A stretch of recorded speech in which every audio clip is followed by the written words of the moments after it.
Hello students, कैसे हैं आप सब।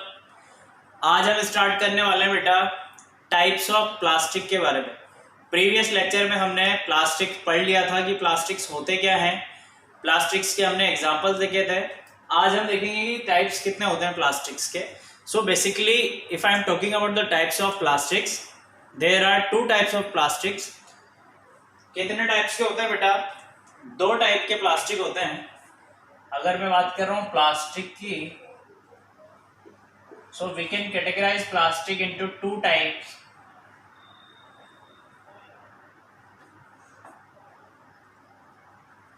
First one is your thermoplastic.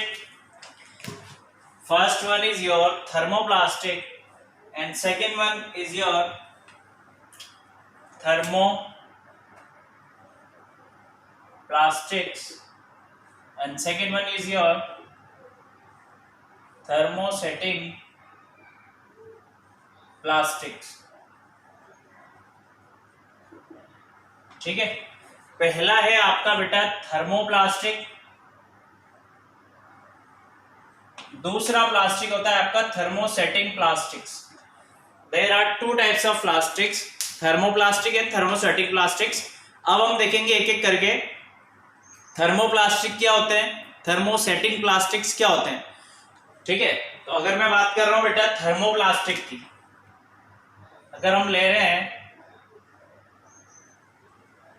Thermoplastics, जो थर्मोप्लास्टिक्स क्या होते हैं, ऐसे प्लास्टिक्स जिसे आप हीट दो, जिसे आप हीट सप्लाई करो तो वो क्या हो जाएंगे, मेल्ट होना स्टार्ट हो जाते हैं। ऐसे प्लास्टिक जिसे आप हीटिंग दोगे तो मेल्ट होना स्टार्ट हो जाएंगे। कब तक मेल्ट होते रहेंगे बेटा? जब तक आप हीटिंग रोकोगे नहीं या हीट सप्लाई को रोकोगे नहीं। जैसे ही आप हीट सप्लाई रोकोगे वो उसमें कूलिंग स्टार्ट हो जाएगी। क्या हो जाएगी? कूलिंग। और वो जब तक पूरी तरीके से कूल्ड नहीं हो जाते वो एक फिक्स शेप में नहीं आते हैं। Is that clear? ऐसे प्लास्टिक जिसे हीट देने पर वो क्या हो जाए, मेल्ट होना स्टार्ट हो जाए और जैसे ही वो कूल हो जाए वो एक फिक्स्ड आर्टिकल की शेप में आ जाए। इस प्लास्टिक को हम बोलते हैं बेटा थर्मोप्लास्टिक्स। क्या बोलते हैं? थर्मोप्लास्टिक्स। तो इसके बारे में लिखेंगे थर्मोप्लास्टिक्स होता क्या है। जैसे ही आप उसे हीट देना स्टार्ट करते हो वो क्या होता है, मेल्ट होना स्टार्ट लग जाता है और कैसा हो जाता है, फ्लूइड हो जाता है। जैसे मेल्ट होगा कैसा हो जाएगा, फ्लूइड। फिर आप क्या करोगे, हीटिंग बंद कर दोगे तो कूल करना चालू करेगा। जैसे ही वो ठंडा हो जाएगा एकदम तो वो एक फिक्स्ड आर्टिकल की शेप में आ जाएगा। Is that clear? तो हम कह सकते हैं कि कैसा प्रोसेस है, एक रिवर्सिबल प्रोसेस है। आप हीट दे रहे हो तो ठंडा हो रहा है, ठंडा होने के बाद फिर हीट दे रहे हो तो फिर वापस से अपने मेल्ट होना स्टार्ट कर देगा। ठीक है, तो हम कह सकते हैं किस तरीके का प्रोसेस है, एक रिवर्सिबल प्रोसेस है। एक बार लिख लेते हैं थर्मोप्लास्टिक के बारे में।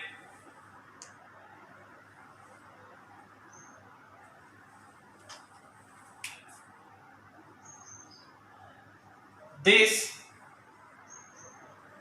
Category of plastics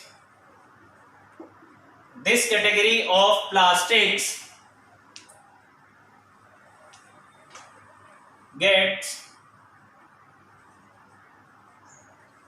easily deformed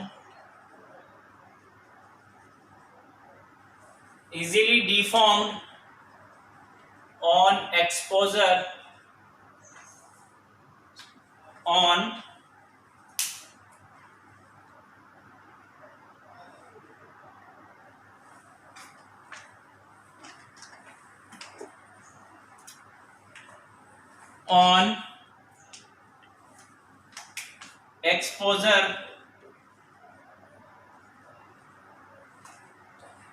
exposure to heat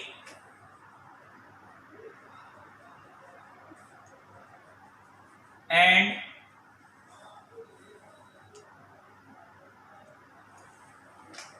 can also be easily bent, जिसे हम क्या कर सकते हैं, इजीली बेंड कर सकते हैं। Is called thermoplastics.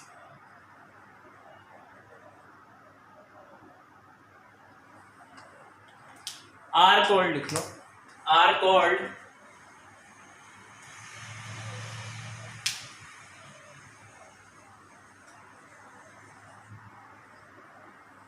थर्मोप्लास्टिक्स। ठीक है बेटा, थर्मोप्लास्टिक्स हो गया। होता क्या है, जब हम हीट देते हैं तो क्या हो जाता है, मेल्ट होना स्टार्ट हो जाता है। Sorry,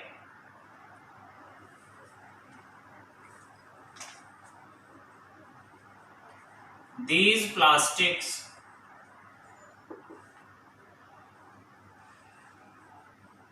soften on heating and become fluid। और कैसे हो जाते हैं बेटा, फ्लूइड हो जाते हैं, यानी बहने लग जाते हैं, इसमें फ्लूइड होने की टेंडेंसी आ जाती है।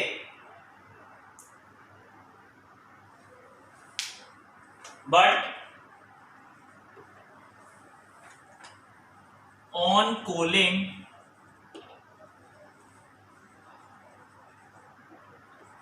they become hard, they become hard। is that clear? जैसे आप हीटिंग दोगे तो क्या हो जाएगा बेटा, फ्लूइड होना स्टार्ट लग जाएगा, पर आप जैसे ही टेम्परेचर कम करोगे वो कैसा हो जाएगा, हार्ड हो जाएगा।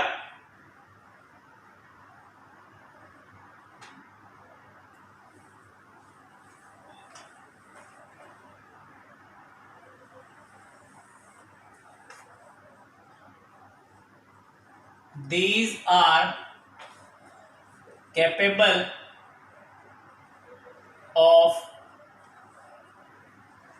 such,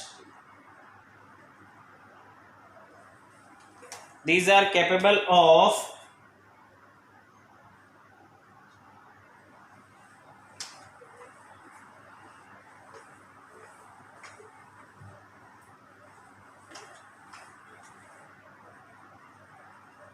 undergoing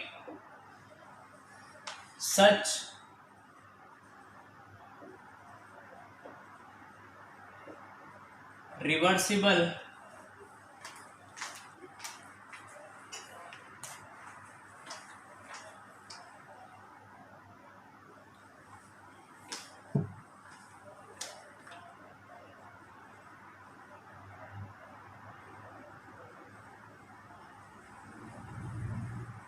reversible changes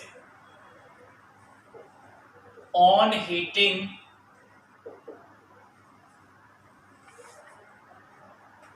and reversible changes on heating and cooling repeatedly।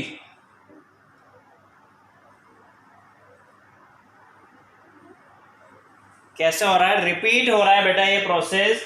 अगर आप क्या कर रहे हो, हीट दे रहे हो तो फ्लूइड हो रहा है, ठंडा कर रहे हो तो एक आर्टिकल बन रहा है, फिर ठंडे को हीट दोगे फिर मेल्ट होना स्टार्ट लग जाएगा, फिर आप ठंडा करोगे तो एक आर्टिकल्स बन जाएगा।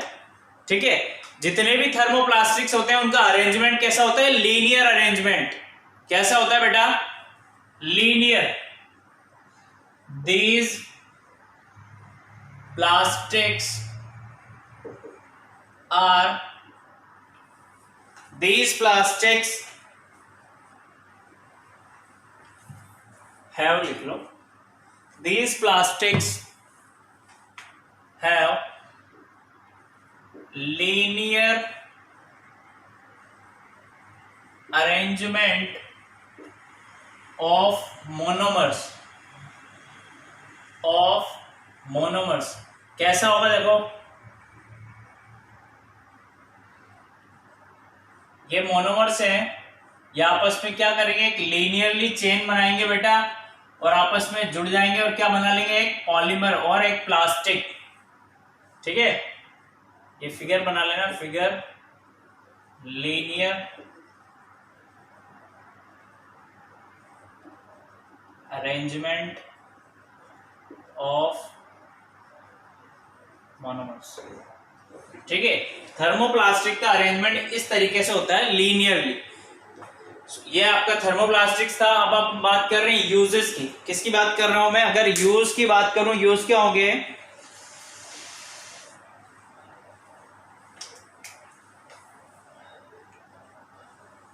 Uses of thermoplastics.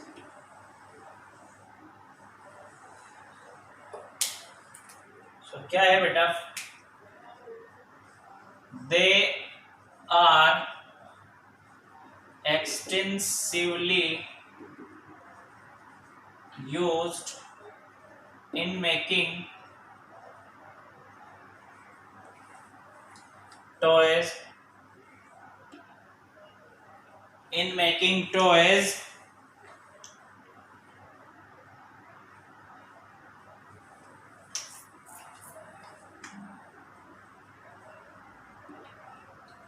electrical insulators,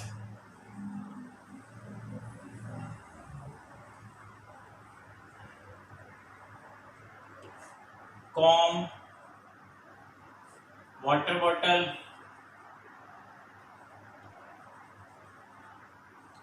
combs, water bottles and और क्या यूज होता है इसका?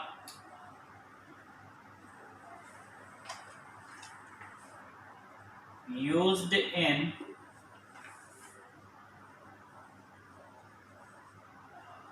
manufacturing of vehicle cover.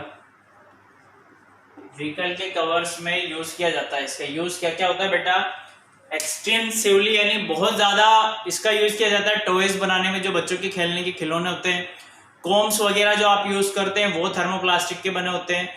Water bottles जो आप यूज करते हैं प्लास्टिक्स के, देखेंगे आपने ऐसे होते हैं सॉफ्ट से, वो थर्मोप्लास्टिक्स के होते हैं। और जो व्हीकल्स के ऊपर कवरिंग होती है प्लास्टिक्स की, वो भी थर्मोप्लास्टिक की होती है बेटा। Is that clear? ये हमारा फर्स्ट पार्ट है थर्मो प्लास्टिक का, जो है thermoplastics. Take a screenshot, take a screenshot fast. ठीक है बेटा। अब दूसरा पार्ट देखते हैं हम कौन सा होता है। दूसरा पार्ट होता है आपका थर्मोसेटिंग प्लास्टिक। कौन सा होता है दूसरा पार्ट? Thermosetting plastic.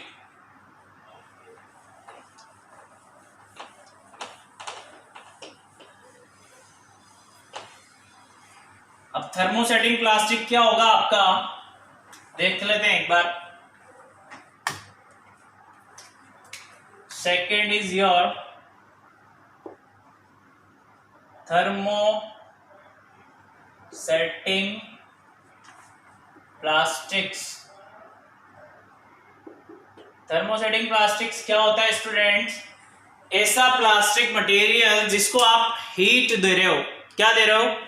आप उसे हीट दे रहे हो या फिर आप उस पर प्रेशर लगा रहे हो, उसकी जो शेप है वो चेंज नहीं होगी। यानी वो आप एक बार आर्टिकल्स बनने के बाद आप चाहे उसे हीट दो चाहे आप प्रेशर दो, उसे आप मोल्ड नहीं कर सकते हो, आप उसे किसी दूसरी शेप में चेंज नहीं कर सकते हो। ऐसे प्लास्टिक्स को हम बोलते हैं thermoplastic, thermosetting plastics. Is that clear? Thermo plastic में क्या हो रहा था? आप हीट दे रहे थे, वो चेंज हो रहा था। थर्मोसेटिंग प्लास्टिक्स ऐसा नहीं होता है, वो बहुत ज्यादा हार्ड होता है और स्ट्रॉन्ग होता है बेटा। आप उसे चाहे हीट दो चाहे आप प्रेशर लगाओ, आप उसकी शेप और उसकी साइज को चेंज नहीं कर सकते हो। हाँ, ऐसा हो सकता है बहुत लंबे टाइम तक आप हीट दो, 2 साल हो गए 3 साल अगर आप हीट दे रहे हो, 2 साल महीनों तक आप हीट दे रहे हो, तो मे बी पॉसिबल है कि उस जो शेप साइज है वो मेल्ट होना स्टार्ट हो जाए। अदरवाइज जो हीट दी जाती है 1 डे 2 डे में, उससे कोई इफेक्ट नहीं पड़ने वाला है थर्मोसेटिंग प्लास्टिक पे। Is that clear? Thermosetting plastics बहुत ज्यादा यूज होता है हमारे डेली लाइफ में। बेकेलाइट, मेलामाइंस के जितने आर्टिकल्स बनाए जाते हैं वो हम सब यूज करते हैं। जो आपके स्विचेस वगैरह बनाए जाते हैं बेटा, ये बनाए जाते हैं आपके बेकेलाइट, मेलामाइन के सब चीज, इंसुलेटर्स जितने यूज किए जाते हैं वो सब किचन वेयर और आपके डेकोरेटिव मटेरियल्स जितने सब कुछ बनाए जाते हैं प्लास्टिक के, वो होते हैं thermosetting plastics. Is that clear? अब इसके बारे में लिख लेते हैं हम।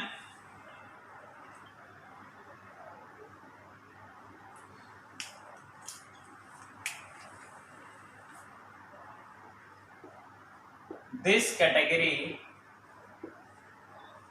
of plastics once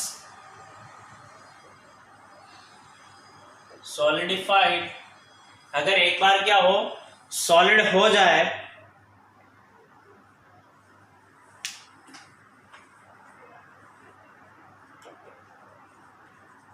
during the molding process,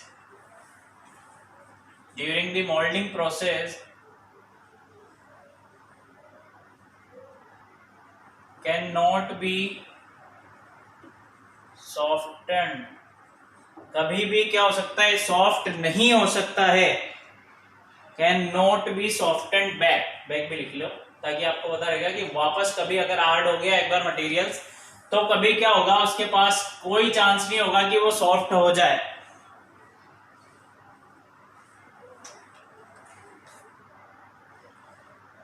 Solidified during the molding process cannot be softened back are called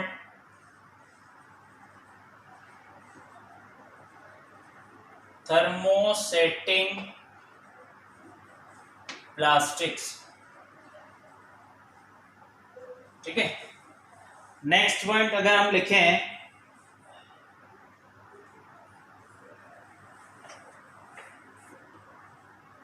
due to the reason that, क्या रीजन होगा उसका, due to the reason that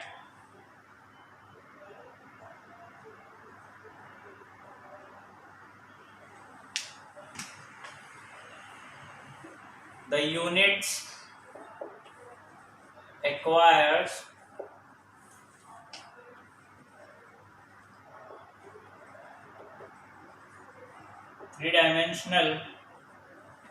three dimensional की spelling देखना एक बार बेटा, dimensional गलत है, S भी आएगा, 3 dimensional cross linked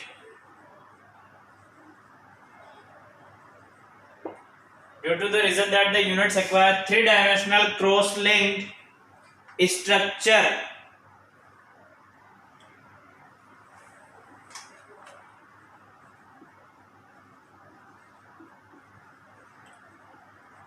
with strong covalent bond, किसके साथ, strong covalent bond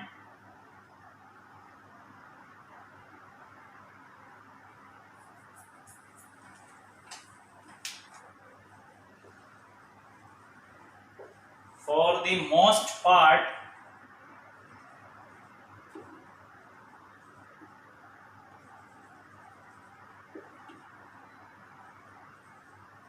that preserve their strength,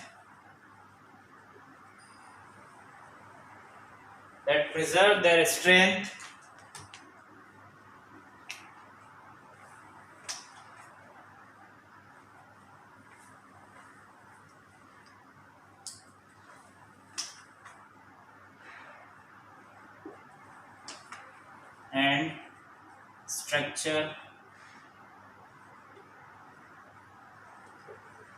even on exposure to heat। ठीक है बेटा, देखो लिखा गया है हमने, जो यूनिट्स होती हैं थर्मोसेटिंग प्लास्टिक्स की, या फिर हम कह सकते हैं जो मोनोमर्स होते हैं वो कैसे होते हैं, 3 डायमेंशनल होते हैं और क्रॉस लिंक्ड होते हैं, ऐसे होते हैं बेटा, क्रॉस लिंक्ड 3 डायमेंशनल स्ट्रक्चर उनकी होती है, जिसकी वजह से क्या होते हैं जो उनकी यूनिट्स होती है बहुत ज्यादा स्ट्रेंथ होती है, उसमें बहुत ज्यादा स्ट्रॉन्ग होते हैं, और स्ट्रक्चर उसका कैसा होता है बहुत ज्यादा हार्ड, जिसकी वजह से क्या होता है अगर आप उसको हीट दे भी रहो तो भी कोई इफेक्ट नहीं पड़ता है। That clear? Is that clear बेटा?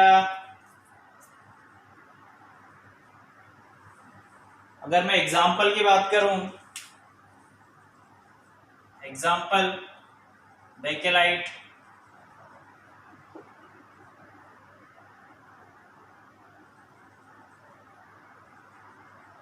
मेलामाइन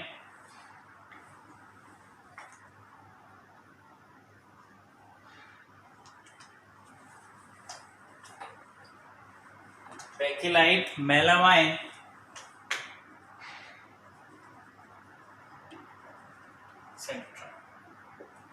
ठीक है।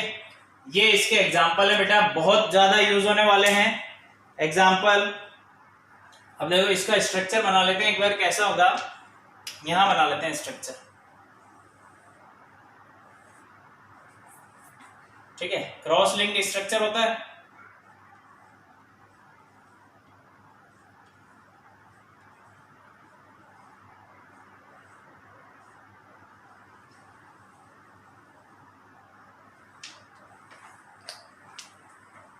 देखना बेटा क्रॉस लिंक्ड स्ट्रक्चर कैसा होता है।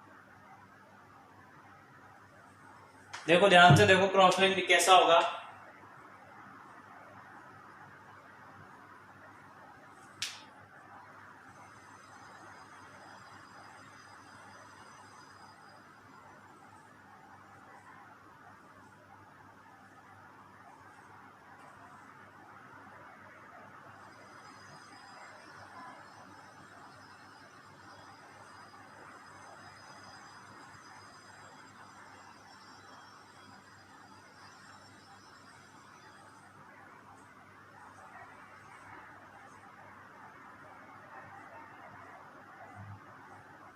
ये जो अरेंजमेंट हम देख रहे हैं बेटा, ये क्या है, मोनोमर्स है, किसके, थर्मोसेटिक प्लास्टिक के ये मोनोमर्स हैं जो क्या हो रहे हैं, क्रॉस लिंक्ड अरेंजमेंट दिखा रहे हैं। क्या, कैसा अरेंजमेंट है ये, क्रॉस लिंक्ड अरेंजमेंट,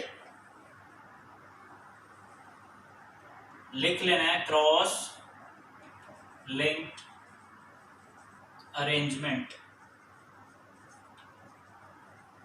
ठीक है। थर्मोसेटिंग प्लास्टिक इस तरीके से बनता है, ठीक।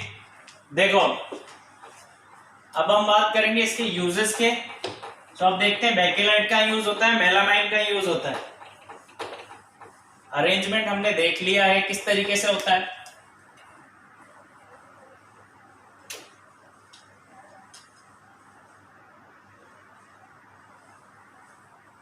ठीक है बेटा। अब हम देख रहे हैं यूजेस ऑफ थर्मोसेटिंग प्लास्टिक्स।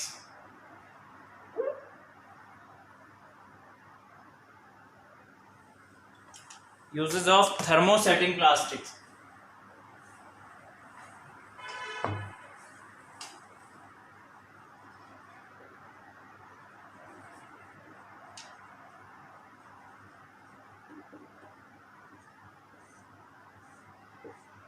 ठीक है। बेकेलाइट जो आपका वो यूज किया जाता है बेटा स्विचेस वगैरह बनाने में, क्योंकि कैसा होता है, इंसुलेटर होता है, ठीक है। मेलामाइन आपका जो होता है फ्लोर टाइल्स बनाने में और फायर से बचाने के लिए जो क्लॉथ वगैरह बनते हैं वो किसके बनते हैं, मेलामाइन के बनते हैं, ठीक है। एक बार इस साइड का स्क्रीनशॉट लेना, ठीक है बेटा। अब हम बात कर रहे हैं यूजेस की। सो बेकेलाइट मैंने आपको बताया है, बेकेलाइट उसकी इंसुलेटिंग प्रॉपर्टी की वजह से कहाँ यूज किया जाता है, क्योंकि वो पुअर कंडक्टर होता है हीट एंड इलेक्ट्रिसिटी का। इसलिए जितने स्विचेस और इलेक्ट्रिकल इंस्ट्रूमेंट्स जो बनाए जाते हैं आपके, उनके ऊपर जो प्लास्टिक यूज होती है बेटा, जितने स्विच गियर हो गया आपका एंड आपके जो बोर्ड्स वगैरह होते हैं, स्विचेस वगैरह जो होते हैं, वो किसके बनाए जाते हैं, बेकेलाइट के बनाए जाते हैं।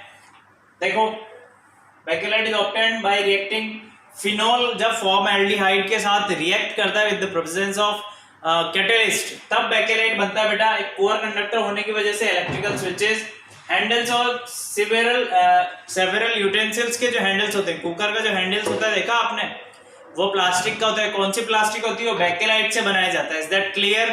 नेक्स्ट है आपका melamine. Melamine is due to its resiliency to fire. Melamine क्या करता है, रेजिस्ट करता है फायर को, यानी जल्दी से आग से बचाता है। कुल मिला के जब कभी भी कहीं आग लगी होती है तो ऐसे ही कपड़े पहने जाते हैं, किसके, मेलामाइन के। Resiliency to fire and tolerance to heat, heat को बचाता है बेटा। Making floor tiles, floor tiles जब आप देखना किसकी बनी होती है, वो मेलामाइन की बनी होती है। Kitchenware and fabrics and used for fireman that resist fire, जो फायर बचाने जाते हैं या जो भी आते हैं, देखना आप उनके कपड़े जो होते हैं वो किसके बने होते हैं, मेलामाइन के बने होते हैं। Is that clear? एक इंपॉर्टेंट नोट है बेटा कि बेकेलाइट किसने क्रिएट किया था? सो बेकेलाइट क्रिएट किया था लियो बेकेलैंड ने। कब किया था? 1907 में। Is that clear? ये हमारे हमने दो पार्ट क्लियर किए हैं यहाँ पर, thermosetting plastic and thermoplastics. Next class में हम देखेंगे कि टोटल प्लास्टिक की कैरेक्टरिस्टिक्स क्या होती हैं एंड यूजेस क्या होते हैं। Is that clear? Okay, thank you.